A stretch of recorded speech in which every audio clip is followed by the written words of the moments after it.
আচ্ছা কি ক'ব লগা আছে কওকচোন তই যে মোক ধেমালিতে বান্ধি পেলালি কিয় কেকে চাই মোক শিকাইছে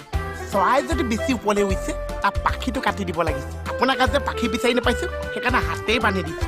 এইখন হাতত আকৌ তই পলিথিনটো কিয় বান্ধিলি আপুনি মোক ভোকো পাইছে এইখন হাত যদি বান্ধি নিদিছো আপুনি চোন ইটো কাটি খুলিয়াই দিব পাৰিছে সেইকাৰণে দুইটাই বান্ধি দিছো ভণ্টি এই পাগলটোৱে মোক কি কৰিছে চাইছো মোক জধামুখ ক'বলৈ আহিছে কি হলো কিয় তেটো খালি মৰিছ বাৰু মানে তই দাদাক বান্ধি পেলালি যে ককায়েকে যে বেছি লেকাম বাঢ়িছে আৰু মানুহটো ওখটো চাই মুখত বেছি বাঢ়িছে সেইকাৰণে গাঁঠি মাৰি থৈ দিছো তোক কাণ তলীয়া